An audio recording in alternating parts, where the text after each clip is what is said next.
Welcome to the show. And if you're just joining in, this is HR Insights with SN. Welcome back. Thank you. Okay, so the flip side.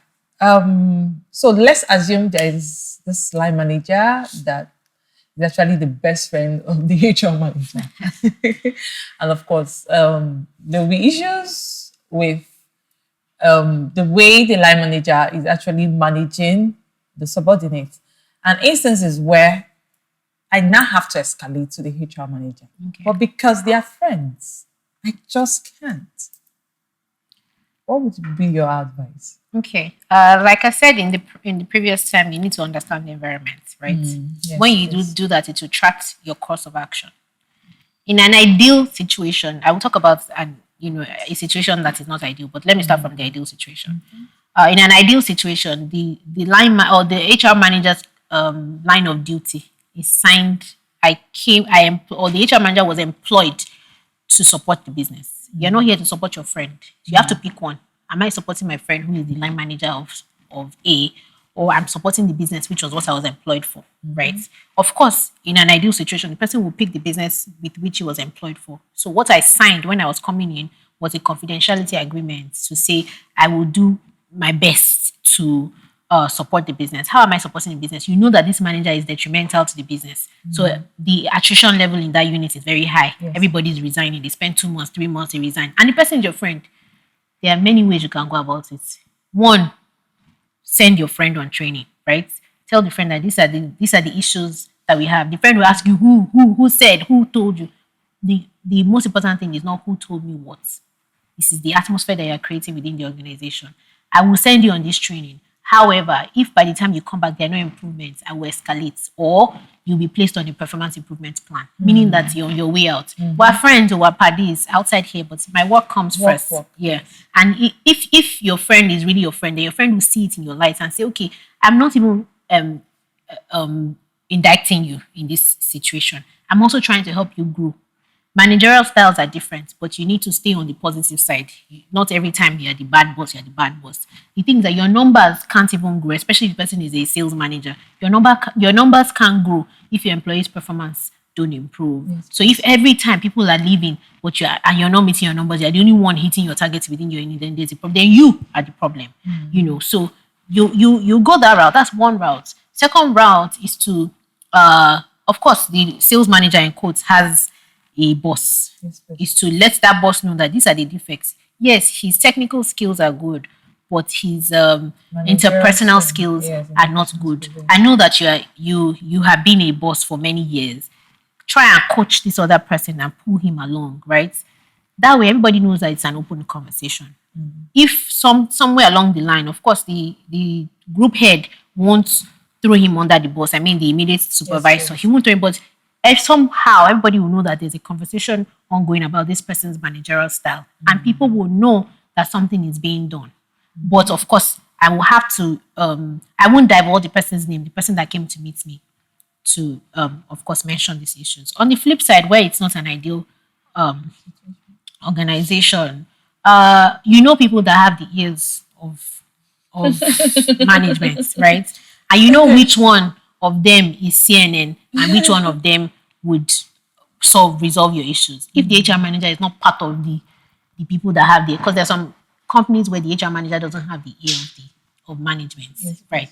You find the people who have the ears. You find people who have the ears and have sense. That is as well understanding your environment. Exactly. Like you pass your information through them. And while you're passing your information through them, you don't mention names, right? You just say, oh, this is what you know. You find a way to couch the information such that that person takes it upwards and the solution cascades down within the system. So those are ways. And if you feel like after you've done that the first time, second time, then you don't have to stay in that organization forever. I don't really support people staying in toxic environments. If you think that this place isn't good for you, then move because your performance is being subdued. That's one. And then two, I know that people in this generation, with any small challenge, they want to leave, but there's really no, in quote, toxic environment that doesn't break you or mold you or make you a better person. So if you can give yourself a timeline and say, okay, it's a learning curve for me. After 6 months, 1 year, I want to leave. If this manager doesn't change and there's no other solution to it. Yeah, that's it. Wow. Okay, so what's the best way to deal with confidentiality in workplace? For who, the employee or the manager? Is your cue? Okay. To deal with confidentiality, when employees are resuming, that's on the paper side, right? When you're signing in your handbook, you're also signing on a confidentiality Yes, agreement yes. as well. Of course, that's on paper, right? But your job as the HR manager is to build a very positive, upward moving culture, right? When people know that the culture of this place is it's a safe environment, then people know that even the information I'm divulging to my peer or to my colleague is safe. And safe being that not necessarily that he won't tell somebody, but that information will be used appropriately at the right time, not just going to gossip to say, hey, did you hear? Did you, So your job as an HR manager is to build an upward moving and a safe environment for your employees to perform better.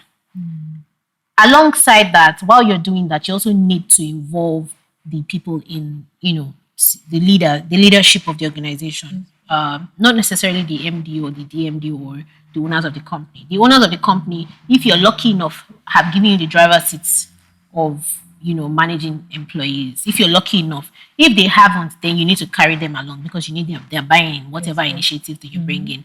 And once you get that, you also need to, the next level management, you need to get their buy-in, coach them, send them on trainings, give them scenarios, not necessarily directly, but send challenges their way. You know how you go about these things and ensure that they also build muscle. Then also carry the employees along, let them know that this place is a safe environment. From your, like I said initially, from your staff engagement, from your fun activities, even from appraisals. People know that my this appraisal that was conducted last year, the next person doesn't know what my appraisal was, what my performance was. Then people know that information is confidential or it's safe within the organization. Then employees can trust each other. Of course, some people will be closer than some people. But if you have a toxic environment where everybody wants to have the ear of the boss, oh wow, everybody's CNN then in that situation, then you also need to find a way to as the employee now, you also need to find a way to protect yourself. Your first point of call is protect yourself before now improving your performance in quotes. Yeah. Okay. Thank you so much. It has been an amazing conversation. But before we go, I would like to ask just one final question. Okay. If you must change something in the HR space, what would that be? For me, it's to change the HR being strong-handed. So I don't particularly like HR that is strong-handed. When the only thing you think about is disciplinary measures. Any small thing that happens, you're already giving person query. You're not even trying to find out what the issues are. You're already sending query. You're already I don't think, for me, that's a big deal in HR. I know that most people are moving into service delivery. I mean, supporting the business, HR business partnering, and all that. But even along the line, some things are still falling through the cracks. And people don't know that this activity or this thing that I have done is cascading within the system as being negative. So you need to, what I would change, I think that's a better way to go. But what I would change is to let people know that HR isn't supposed to be strong-handed. HR is supposed to be a support system, a support function, within the organization. That way, it helps people drive performance. So there's something called, okay, let me not go into technicals, but I think that if you reward a good behavior, the good behavior will continue. Yeah. But if you're focused on just punishing bad behavior, they would stop the bad behavior, but it doesn't necessarily mean that they would start the good behavior. So you should focus more on rewarding good behavior. Thank you so much, Dami. It's been an amazing experience.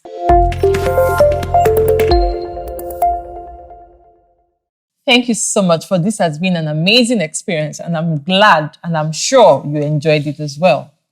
On behalf of our sponsors, producer, and partners, we say a big thank you to you. See you next time.